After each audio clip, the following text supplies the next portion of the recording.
pour l'invitation. Je suis contente d'être là. J'aime pas bien les micros, alors je vais essayer d'être un peu disciplinée, mais mes excuses si je ne le suis pas tout le temps. Je vais finir de me présenter. Donc, je suis chargée de recherche en sociologie pour l'INRAE à Dijon, dans un laboratoire qui s'appelle le CESAR. Et j'ai fait une thèse il y a maintenant quelques années. La thèse a été soutenue en 2019 et c'est de ça dont je vais vous parler aujourd'hui. J'ai fait une thèse sur les inégalités d'accès au RSA en milieu rural. Alors, un peu loin d'ici, la thèse a eu lieu à l'autre bout de la France, c'était du côté de la Gironde, dans un pays qui s'appelle le Libournais, mais je vais vous en parler. C'est pour ça qu'il y a des vignes sur la photo. Enfin, ça dépayse un petit peu peut-être, mais c'est un pays de... Un pays de viticulteurs. Voilà, donc j'ai fait ma thèse là-bas et la question c'était de savoir, pour les gens qui habitent en milieu rural, qui doivent demander le RSA, comment on fait pour accéder à son droit alors que l'État n'est plus là, puisque les CAF, les MSA ont quitté la campagne, ou se sont retirés, ont largement fermé leurs guichets situés à distance des préfectures et sous-préfectures des départements pour remplacer ces guichets par différents outils numériques. Alors, il y a une histoire de ces outils numériques que je pourrais aussi raconter un peu ou qu'on pourrait discuter ensemble. Au départ, c'était des bornes, puis ils se sont rendus compte que les bornes coûtaient trop cher, donc ils ont remplacé ça progressivement. Et à la fin de ma thèse, progressivement, il y avait les maisons France Service qui se mettaient en place. Donc c'était la question, comment est-ce qu'on fait pour accéder à ces droits quand l'État n'est plus là.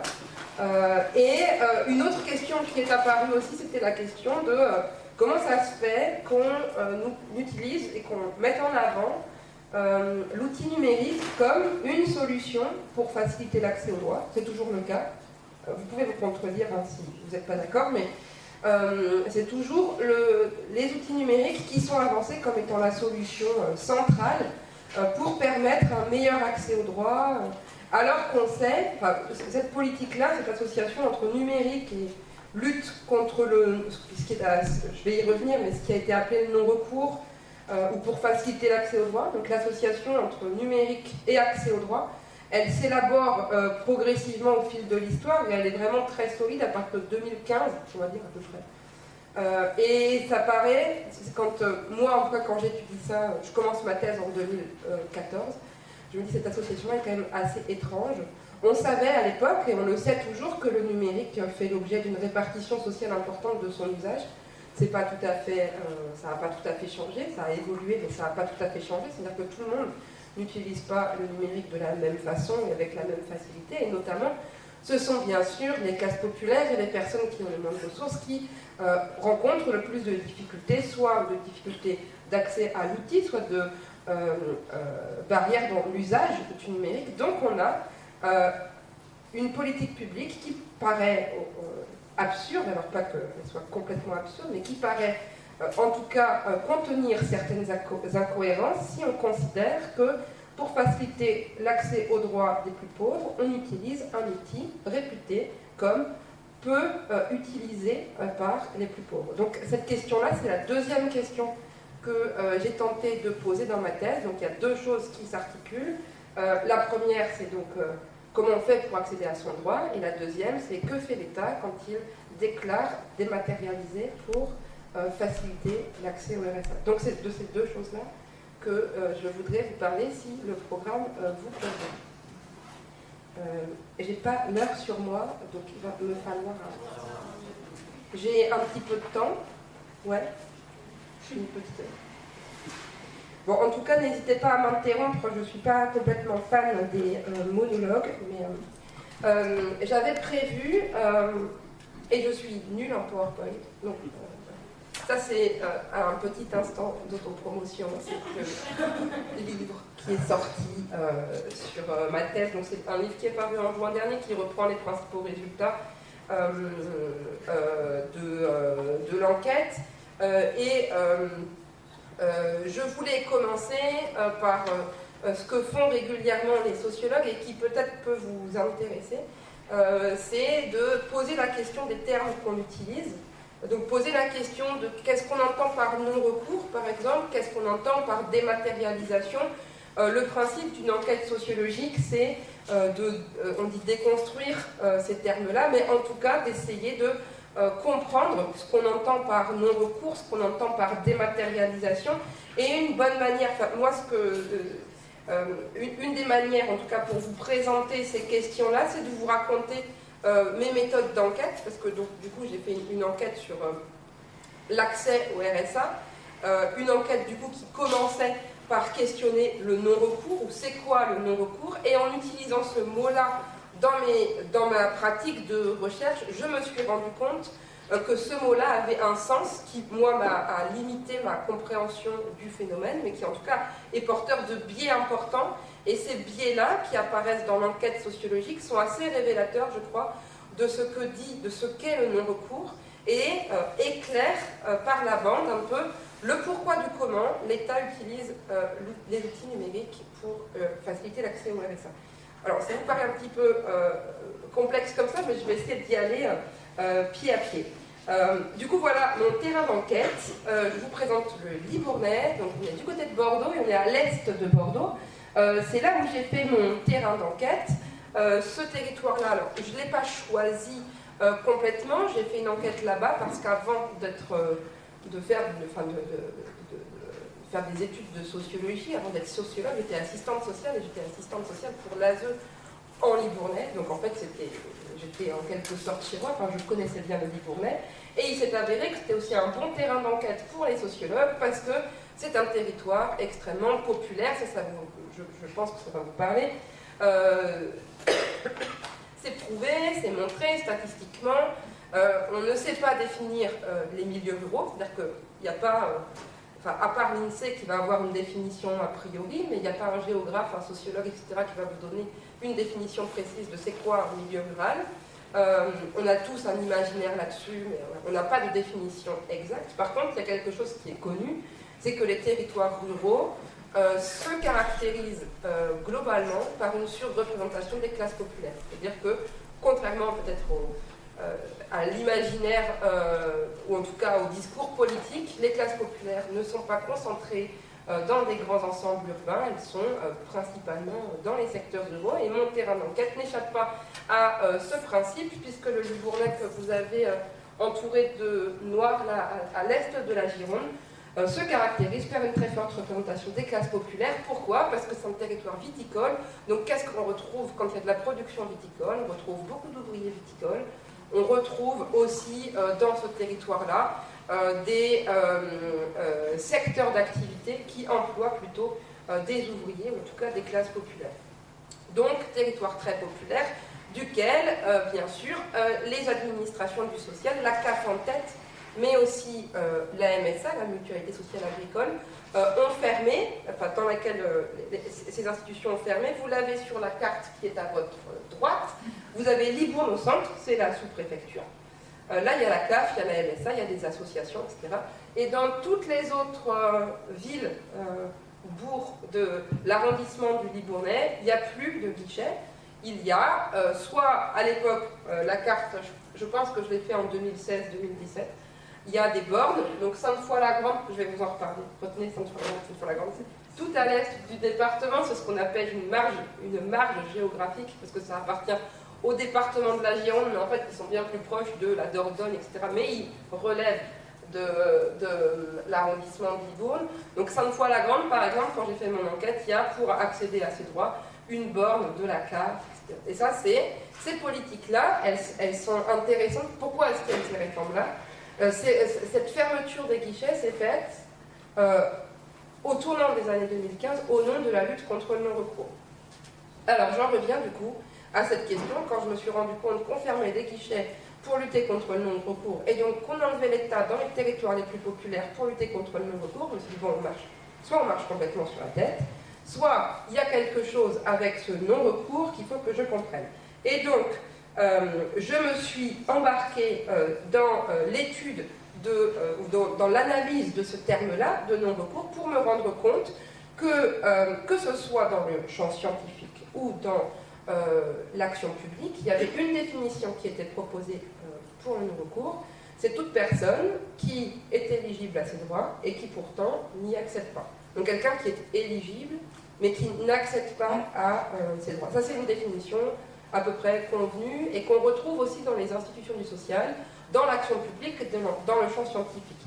Donc moi, je pars sur mon terrain d'enquête, là, je me promène dans le Libournais à la recherche de non-recourants au début de ma thèse. Donc où sont les non-recourants? Il me faut des non-recourants pour alimenter mon panel d'enquête, pour comprendre pourquoi les gens n'accèdent pas à leurs droits. Et puis rapidement, je me rends compte que je ne trouve pas de non-recourants. Enfin, en tout cas, si, j'en trouve. Mais disons par exemple, si je rencontre quelqu'un qui est éligible, effectivement, mais qui n'accède pas à ses droits, je fais un entretien avec lui, je lui dis j'aimerais bien qu'on se voit un peu, etc. Et 2 mois plus tard, soit il a perdu son éligibilité, donc je me dis, du coup, il faut que je le sorte de mon panel, il n'est plus éligible à son droit, donc c'est plus du non-recours.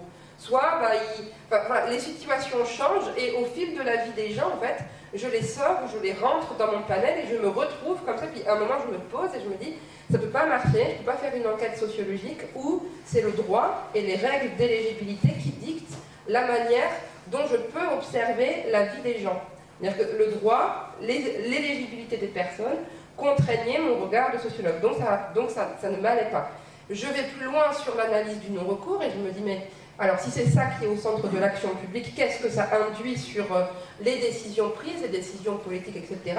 Et je fouille dans les rapports publics, j'ai lu l'ensemble des rapports publics sur le non-recours, et c'est toujours cette définition-là qui est au centre du jeu politique ou de l'action publique, avec l'éligibilité au centre de l'attention, c'est-à-dire que c'est une personne éligible qui n'accède pas à ses droits, et cette centralité de la règle du droit, elle impose une réflexion qui va être une réflexion de court terme, c'est-à-dire c'est la règle de droit qui est au centre du non-recours, et du coup la question devient pourquoi la personne ne fait pas le choix de demander. La personne éligible, pourquoi elle ne choisit pas d'accéder à ses droits? Pourquoi elle ne prend pas cette décision-là? Autrement dit, le droit contraint à regarder en fait un temps assez court autour de la demande de droit et conduit à ne retenir que des explications immédiates. Donc on retrouve dans la littérature sur le non-recours, par exemple, des choses comme le manque d'accès à l'information, la peur d'aller à la CAF, les difficultés liées à l'usage des outils électroniques, etc. Enfin, tout ce qui, en fait, renvoie vers une analyse du non-recours centrée sur l'individu et ses capacités ou incapacités à faire valoir ses droits. C'est-à-dire que, en gros, cette centralité des critères d'éligibilité conduit à une réflexion, une analyse et une perception du non-recours qui est pourquoi la personne ne fait pas valoir ses droits. Une individualisation de la réflexion.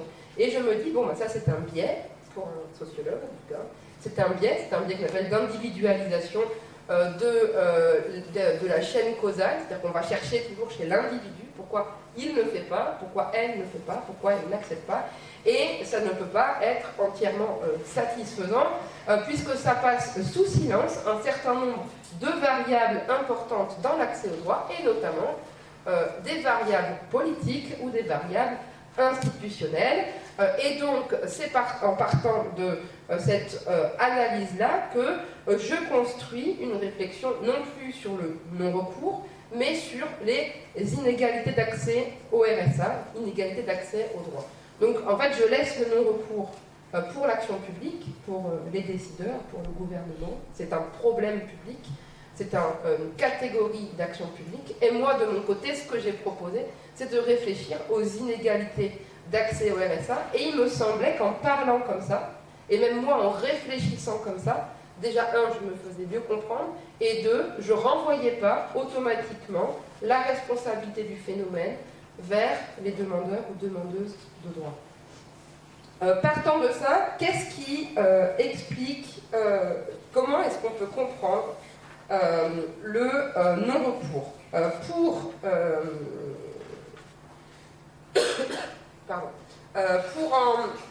j'ai choisi plusieurs... alors, je ne vous présente pas une explication exhaustive de pourquoi et comment les personnes n'accèdent pas à leurs droits, mais j'ai choisi plusieurs thèmes qui, je pense, représentent un peu des choses qu'on se dit et qui sont un peu communes, enfin des explications relativement communes sur ces enjeux-là et qui, me semble-t-il, pourraient vous intéresser. Donc la première explication qu'on peut avoir sur pourquoi est-ce que les gens au fin fond de la campagne ont du mal à accéder à l'endroit, la première chose qui apparaît, c'est la question de la mobilité. Finalement, s'il n'y a plus la CAF, il faut aller à la CAF, il faut aller en ville. Donc par exemple pour les gens de Sainte-Foy-la-Grande, vous vous souvenez, Patelin, tout à l'est de la Gironde, là, il faut aller à Libourne, donc il faut faire 45 minutes de route. Et du coup, une des premières explications, c'est finalement, si accéder à ces droits, on peut transposer, hein, il n'y a pas que le RSA là-dedans, mais accéder à ces droits, accéder à un médecin, accéder à ce que vous voulez, accéder à un service public nécessite un déplacement, on a un problème de mobilité. Et donc on a un problème lié, un problème technique, un problème de mobilité, c'est-à-dire un problème de... tout le monde n'a pas une voiture, tout le monde ne peut pas se déplacer comme il veut, Donc cette approche-là, elle est aussi présente dans l'action publique. Il y a un problème de mobilité, il y a un problème technique, et il me semble qu'on peut réfléchir à cette question-là de manière un peu plus complexe et considérer les déplacements dans l'espace comme des déplacements aussi dans l'espace social, c'est-à-dire se déplacer, aller en ville, pour des gens qui habitent Sainte-Foy-la-Grande, par exemple, aller jusqu'à Libourne, c'est pas qu'une distance physique à parcourir, c'est une distance qui est aussi une distance sociale. On vient d'une commune, pour des gens qui viennent d'une commune comme Sainte-Foy-la-Grande, qui est inscrite dans un territoire très populaire, monter en ville, ils disent monter à Libourne. Je ne sais pas si ici vous dites ça aussi.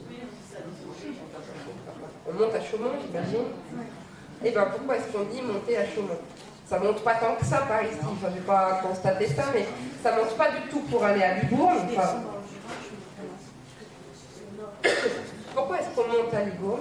Parce qu'on monte déjà dans l'espace social, donc on va dans un lieu qui a au moins une représentation dans l'esprit des gens comme un lieu bourgeois. Alors je le dis, c'est un peu caricatural, mais statistiquement c'est pas faux. Et dans l'esprit des gens, c'est monter non seulement dans un lieu plus bourgeois, mais c'est aussi monter dans un lieu où on prend les décisions. C'est-à-dire un lieu où se concentre le pouvoir politique. Il n'y a pas tant de pouvoir politique que ça à Libourne. Hein, c'est pas... Mais c'est la sous-préfecture, c'est là où il y a la CAF, c'est là où il y a les institutions politiques du territoire, et donc c'est monter dans un lieu impressionnant. C'est pour ça que j'ai intitulé mon truc « La violence sociale de monter à la CAF », c'est-à-dire aller à la CAF, c'est franchir ces distances sociales et symboliques, et du coup ça représente des violences qui vont être compliquées à affronter. Alors, pour comprendre ça, je fais un petit détour pour vous présenter ce qu'ont fait les institutions. Donc, les institutions ont fermé les agences à Sainte-Foy-la-Grande pour dématérialiser. Pourquoi? Qu'est-ce qui s'est passé en 2015? Pourquoi je prends cette année comme un tournant? Donc, à peu près dans tout le territoire national, à partir de 2015, les agences CAF ferment les unes après les autres. Autre changement, on passe à l'accueil sur rendez-vous dans les caisses d'allocation familiale. Ça paraît complètement anecdotique, mais ça change tout. Donc on ferme les antennes, on passe au rendez-vous, on numérise. C'est-à-dire que la prime d'activité d'abord, je ne vous refais pas toute l'histoire, j'imagine que vous la connaissez bien mieux que moi. La prime d'activité d'abord, puis le RSA deviennent demandables en ligne intégralement. Et pour les travailleurs et travailleuses de la CAF, autre changement, mais on pourra y revenir, on brouille la frontière entre front office et back office, donc entre les personnels qui sont à l'avant, qui reçoivent le public, et les personnels qui traitent derrière. Et il y a de moins en moins de personnels qui sont chargés d'accueil pour la CAF, et ça fait au moins, enfin à mon avis, depuis que la CAF existe, ou à peu près, mais au moins depuis les années 90, le front office, l'accueil, c'est un coût. Et c'est considéré comme peu rentable. Je pourrais vous raconter ça plus en détail. Mais en tout cas, c'est le poste de travail, les postes de travail qu'il s'agit de rationaliser le plus possible pour dégager du temps pour se consacrer à des tâches de back-office, donc de traitement des droits. Donc tout ça change au tournant des années 2015, quand les caisses d'allocation familiale mettent en place une nouvelle convention d'objectifs et de gestion. Bref, c'est les documents cadres que l'État signe avec les CAF pour 5 ans, que vous connaissez sûrement, et qui demandent aux CAF de lutter contre le non-recours et en dématérialisant. Donc tout ça, ces effets-là, ces 4 points-là, c'est les effets sur le terrain des politiques de lutte contre le non-recours. Et donc la CAF ferme des antennes. Et pourquoi la CAF ferme des antennes? Et la réponse que la CAF me fait, c'est « Vous inquiétez pas, Madame Deville, il n'y a aucun problème, on lutte contre le non-recours parce qu'on a dématérialisé. Donc les personnes ont accès à leurs droits depuis leur canapé, elles n'ont plus à se déplacer, donc ça ne pose aucun problème qu'on ferme les antennes en milieu rural. » Okay. Et tout ça est assis sur l'idée que le non-recours est un problème individuel d'accès à l'information, de stigmate, voilà. Donc, du coup, comme le non-recours est individuel, la dématérialisation est une bonne solution. Comme le non-recours est défini de manière individuelle, la dématérialisation devient une bonne solution et on peut fermer les agences à la campagne. La carte que j'ai mis là, les points en rouge, c'est l'ensemble des personnes que j'ai rencontrées pendant ma thèse et que je vais suivre dans leur parcours d'accès au RSA.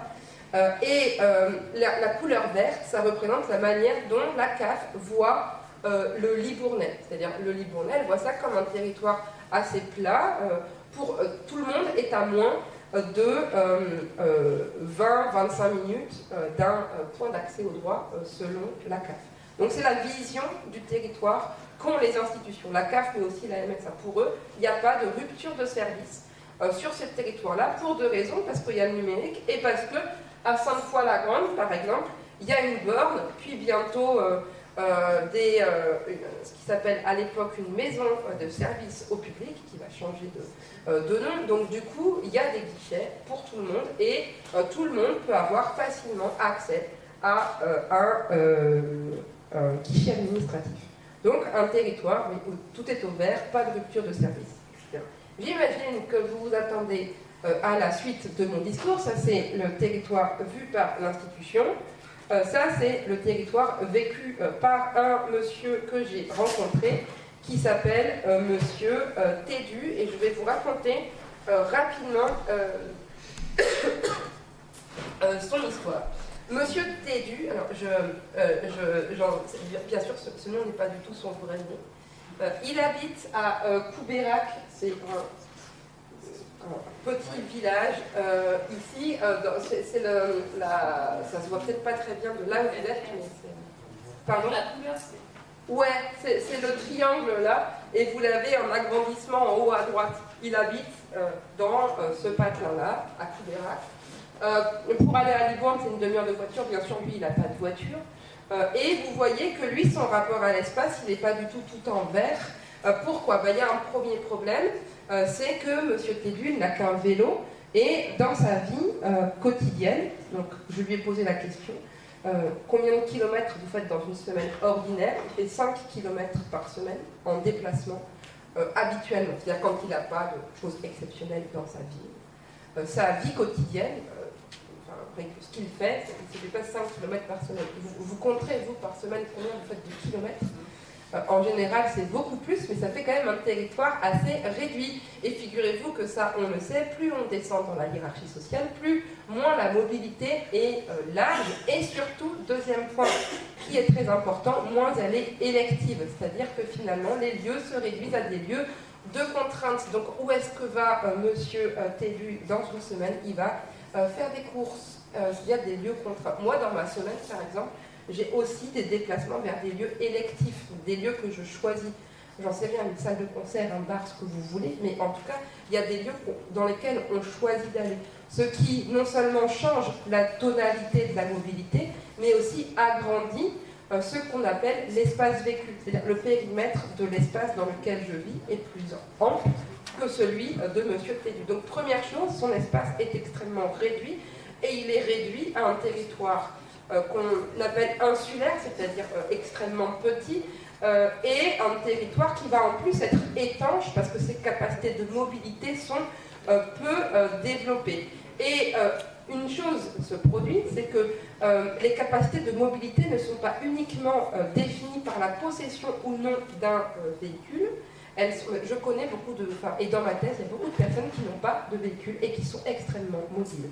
Par quoi se définit comment on peut expliquer les capacités de mobilité? Quand on regarde, bien sûr, la socialisation à l'espace des personnes, c'est-à-dire l'histoire de la mobilité des personnes. Monsieur Tédu, il est né à Sainte-Foy-la-Grande, donc pas très loin. Quand il travaillait dans un château à Coubérac, il était ouvrier viticole. Et toute sa vie, il n'a jamais été... quand il a été au collège, il était à Castillon-la-Bataille, c'est à 10 minutes. Voilà, donc il n'est jamais vraiment sorti de son coin. Et du coup, sa socialisation à l'espace est aussi une socialisation relativement restreinte pour ceux qui partent, ceux qui vont partir étudier à Libourne, à Bordeaux.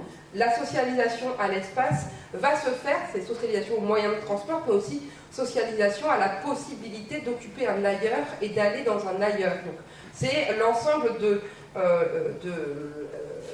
des horizons de déplacement qui se déploient. Pour M. Tédu, ce n'est pas le cas. Donc non seulement son territoire est très petit, mais ses frontières sont étanches parce que sa trajectoire l'explique. Et dernière chose, c'est cette violence sociale des villes dont je vous parlais tout à l'heure. Pour M. Tédu, Libourne, c'est... alors déjà Castillon-la-Bataille, c'est loin. On rappelle que c'est à 10-15 km de là où il habite. Donc pour lui, c'est loin et c'est gros. Donc, c'est des questions que j'avais posées en entretien. J'avais demandé aux gens, est-ce que Castillon c'est gros ou c'est petit? Est-ce que Libourne c'est gros ou c'est petit? Et pour M. Tédu, non seulement Castillon c'est très gros, mais Libourne c'est aussi une ville qui est très loin et très grosse dans son esprit. Et qu'est-ce que ça implique? Ça implique ce qui se passe sur la gauche. Donc je vous lis, vous avez un extrait du cahier de terrain, c'est une séquence d'accompagnement. Je devais accompagner M. Tédu à la NSA pour déposer une demande de RSA. Il va mettre pas loin, pour la petite histoire, il va mettre pas loin de 2 ans pour obtenir le RSA. Donc M. Tédu m'appelle, il doit aller à la MSA. De chez lui, il y a 45 minutes en voiture. Il ne pense pas pouvoir y aller en vélo, bien sûr, je lui propose de l'amener. Il n'aime pas ça, il va rarement à Libourne. Du coup, je passe le chercher chez lui. Il m'attend devant l'entrée du chemin qui mène à sa maison. Il s'est habillé autrement qu'avec son habit de travail vert que je le vois toujours porter. Il a des chaussures vernies, un jean un peu grand et un manteau noir. Il me dit qu'il a sorti ses habits pour monter en ville et pour être correct. Il tient une pochette en carton dans laquelle il a mis tous ses papiers. Et du coup, c'est ça. C'est les efforts de présentation de soi que M. Tédu fait pour aller à la CAF. Alors, c'est pas... uniquement des efforts pour être correct à la CAF, j'imagine que ça c'est assez commun, mais c'est aussi un reflet de sa crainte. Pardon. Ouais. Il vit quoi, monsieur Tédu? Il vit de rien. Il mange comment? Ses factures, comment il fait? Alors, monsieur Tédu, il est propriétaire. Il occupe une maison qu'il a construite lui-même, donc il n'a pas le titre de propriété, ce qui va lui poser 20 000 problèmes pour accéder à ses droits. Et il vit de débrouille. C'est-à-dire qu'il chasse, il a un jardin, ça suffit pas, il paye pas ses factures, donc l'électricité va lui être coupée je sais pas combien de fois, on va lui rétablir. Il a quelques économies qui lui restent de son ancienne activité, mais bien sûr ça suffit pas. Et il vit de débrouille et de rien. Et il vit de pauvreté et de ce qu'on appelle le travail de subsistance. Donc en fait, il passe son temps à chercher de quoi vivre. Il fait parfois quelques heures de jardinage chez ses voisins. Ça lui rapporte 3 francs 6 sous et puis il en profite pour payer ça ou ça. Il vit de rien. Il vit sans rentrer d'argent régulier. Et je disais, voilà, les efforts de présentation de soi qui montrent la crainte qu'il y a, l'angoisse que peut représenter un déplacement, non seulement vers Libourne, mais aussi vers la CAF. J'imagine que je suis déjà trop longue, mais tout ça pour vous dire que la distance à l'espace, c'est pas, la distance à la CAF, cette distance spatiale, c'est pas qu'une histoire de distance géographique. Qu'est-ce que ça fait dans la tête des gens quand, pour aller demander son droit, il faut monter en ville? Qu'est-ce que ça induit ensuite sur les représentations de ce que c'est que l'État, de ce que c'est qu'un service public, de ce que c'est qu'un droit. Ça devient quelque chose de loin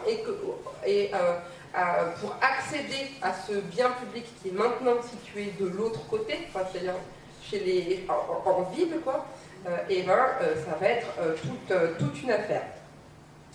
Ça s'inscrit, deuxième angle, n'hésitez pas à me faire signe si je suis trop long, deuxième angle de réflexion que je voulais aborder, ce problème de distance à l'État va être redoublé par ce que j'ai écrit là, la socialisation au malheur de l'État. Je vais y revenir, mais une autre explication courante, ça me permet de revenir sur ça, une autre explication courante du non-recours, c'est les gens ne savent pas qu'ils ont droit à ça ou ça. C'est une explication qu'on entend très régulièrement, qu'on me retourne très fréquemment quand j'interviens à tel ou tel endroit. C'est-à-dire finalement, en fait, le problème c'est que les gens ne sont pas informés qu'ils ont droit au RSA. Moi, je n'ai jamais rencontré quelqu'un qui ne sait pas ce que c'est que le RSA, par exemple. Enfin, tout le monde a une connaissance, a priori, de ces droits-là. Et là où je veux en venir, c'est qu'il faut renvoyer le problème de l'accès au droit vers un problème d'accès à l'information. C'est encore une fois individualiser un problème qui, en fait, est extrêmement complexe. Et je vous propose de réinscrire l'accès au RSA et ce problème d'accès à l'information dans une histoire beaucoup plus longue qui est l'histoire de la socialisation à l'État. On n'a pas tous et toutes les mêmes représentations de l'État en fonction de l'endroit où on est, de sa position dans l'espace social et des expériences passées avec l'État. Par exemple, si pour vous à l'école ça s'est bien passé, que quand vous êtes adressé à une administration ça s'est bien passé, que vous avez d'ailleurs la CAF au coin de la rue et que vous avez du coup une certaine familiarité avec les services publics, l'État et vos droits, vous vous appropriez progressivement et vous avez des mécanismes d'appropriation et de familiarité avec le contact avec une administration qui représente donc l'État. A l'inverse, si vous voyez peu l'État dans votre vie et que quand vous le voyez ça ne se passe pas bien, ce qui est, pour rappel, plus régulièrement le cas quand on descend dans la hiérarchie sociale, on le sait par exemple qu'à la CAF, Pôle emploi, etc., il y a des études qui montrent que les contrôles, c'est majoritairement sur les classes populaires que ça repose. Pareil pour les interventions des forces de l'ordre, c'est vers qui ça repose. Les contacts malheureux avec l'État se concentrent de manière privilégiée en bas de la hiérarchie sociale, et quand vous grandissez et que vous socialisez à un État qui est un État qui contrôle et qui punit, la distance à l'État dont je parlais en première partie va être redoublée de cette distance symbolique, c'est-à-dire de cette difficulté à s'approprier son droit parce que l'État représente une structure menaçante. Et on va en revenir du coup pour parler de ça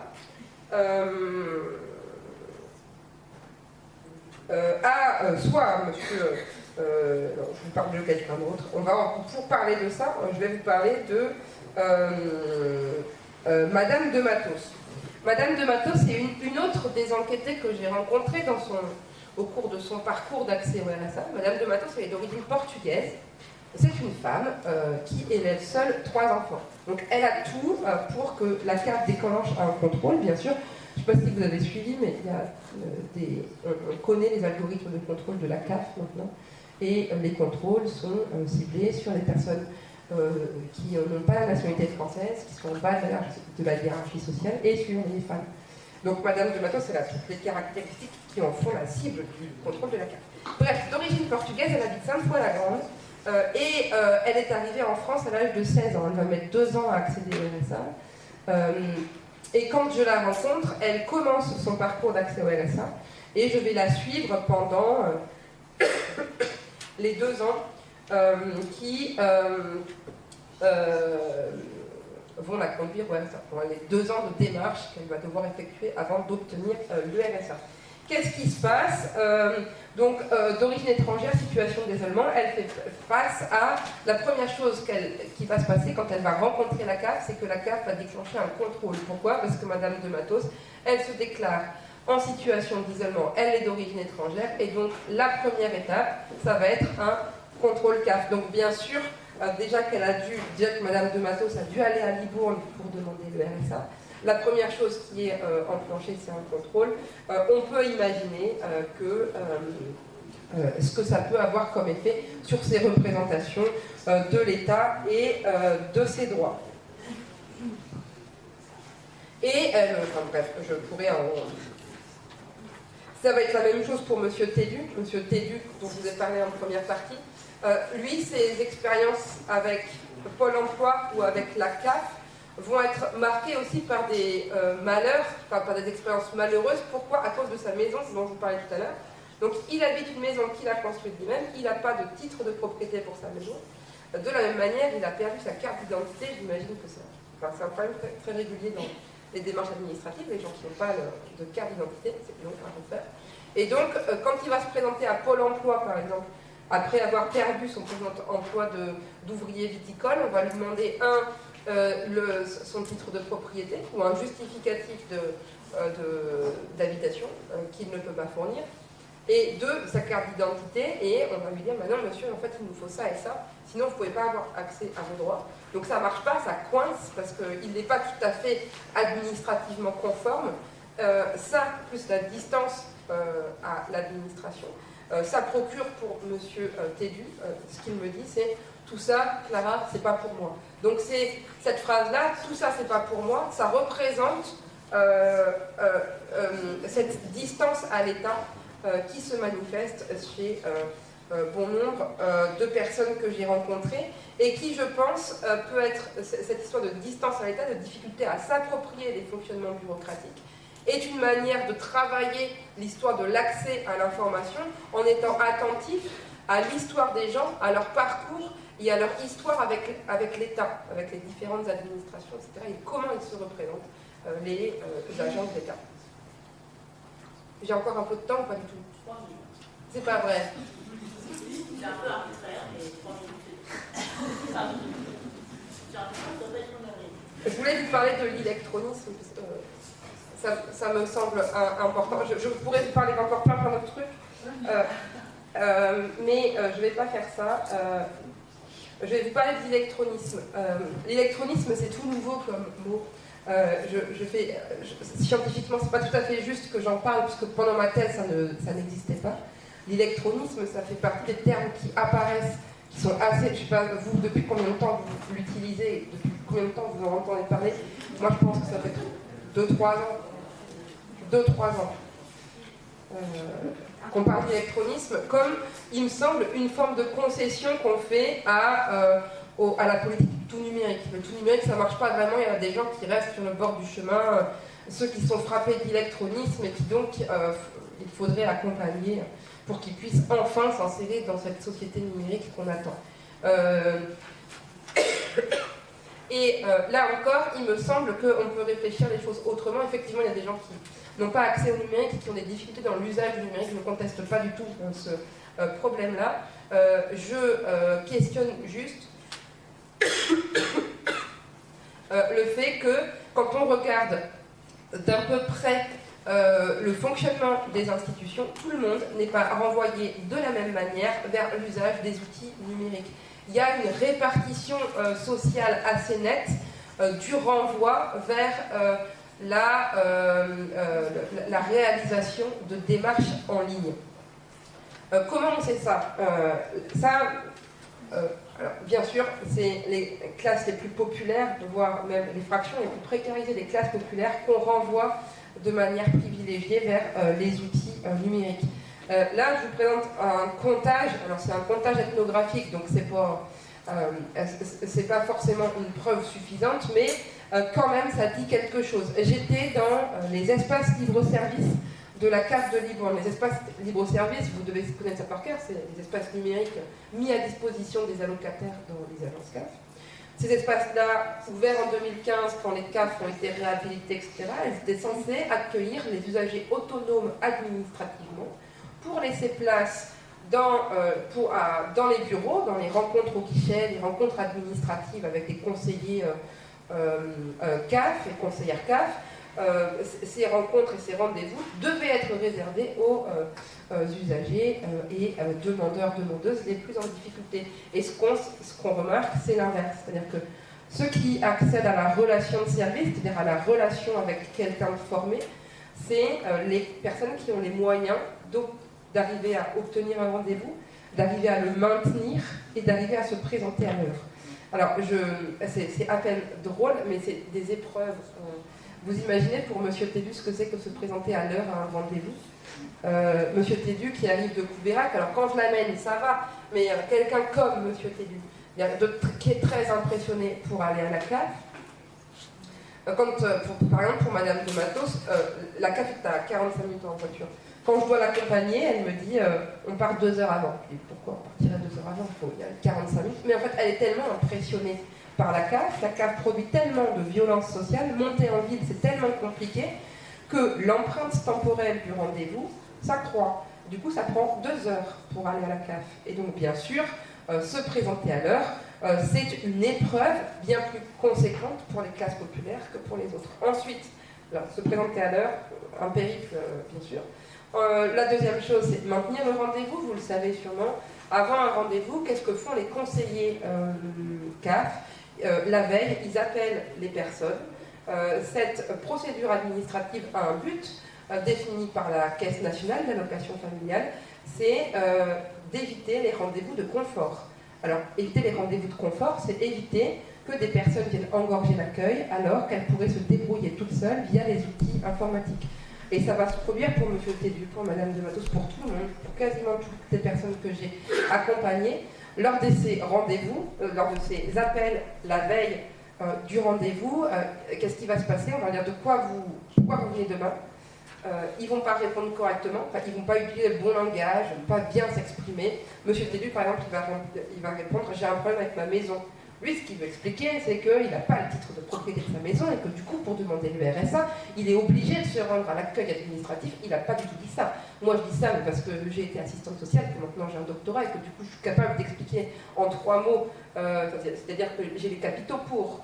Monsieur Tédu, il n'a pas fait ça parce qu'il n'a pas le langage, et du coup, qu'est-ce que va lui dire la conseillère? C'est pardon, Monsieur Tédu, mais vous allez le faire en ligne, en fait, il y a un problème avec votre dossier d'APL. Donc, rendez-vous annulé. Donc, se présenter, obtenir, je n'ai pas parlé d'obtenir, maintenir son rendez-vous, c'est une épreuve. Se présenter à l'heure, c'est une épreuve. Et obtenir son rendez-vous, c'est une épreuve. C'est-à-dire que pour obtenir son rendez-vous en ligne, j'imagine que vous savez ça beaucoup mieux que moi, puis ça a dû changer en plus. Il faut se balader, alors déjà il faut avoir ses identifiants, se balader dans le site internet institutionnel, choisir le bon motif de rendez-vous, et c'est-à-dire qu'est-ce qu'il faut faire, qu'est-ce que font les gens quand ils prennent un rendez-vous avec la CAF, ils font une des démarches que les conseillers CAF faisaient avant, ce qu'on appelle le travail de qualification. Le travail de qualification pour les guichetiers, donc pour les techniciens de la CAF, c'est transformer la vie des gens en cas administratif, c'est-à-dire faire une opération de conversion entre la vie réelle et le droit. C'est le travail de qualification administrative. Ça peut paraître évident, pour vous aimant que quelqu'un peut demander le RSA, mais ce n'est pas forcément si clair. C'est-à-dire qu'il faut s'identifier comme appartenant à la catégorie des bénéficiaires potentiels de RSA. Et comme on parle de gens qui sont placés à distance de l'État, à distance de leurs droits, faire ce travail de qualification pour les classes populaires, c'est bien plus redoutable. Donc les 3 conditions, les 3 épreuves dont je vous ai parlé là pour obtenir, maintenir et se présenter à l'heure à un rendez-vous sont bien plus compliquées pour les classes populaires. Qu'est-ce qu'on obtient en pratique? Une surreprésentation des plus précaires. Donc en rouge, vous avez les allocataires qui fréquentent l'espace libre-service de Libourne, et en bleu, l'ensemble des allocataires de la CAF de la Gironde. Donc en rouge, vous voyez que pour les bénéficiaires du RSA, il y a dans les espaces libre-service, il y a 38% de bénéficiaires du RSA. C'est-à-dire que le programme institutionnel qui voulait que les outils numériques soient réservés aux personnes autonomes ne fonctionne pas, puisque les outils numériques sont surutilisés par les plus précaires. Bref, tout ça pour vous dire qu'au lieu de parler d'électronisme, peut-être qu'en plus, ou pour prolonger les réflexions sur l'électronisme, on peut s'interroger aussi sur l'usage institutionnel du numérique et la manière dont les fonctionnements institutionnels, notamment le repli vers les sous-préfectures et les territoires, le repli urbain et le passage au rendez-vous, induisent des mécanismes de tri et de sélection qui font que les plus précaires vont se retrouver face au vide bureaucratique et donc face aux outils numériques. Donc ce sont d'abord les plus précaires qui ont affaire au numérique et le programme institutionnel, enfin, le fonctionnement des CAF conduit à cela. Voilà. J'aurais pu vous parler de plein d'autres choses, mais je m'arrête là. Il y a un vrai jeu. Merci beaucoup.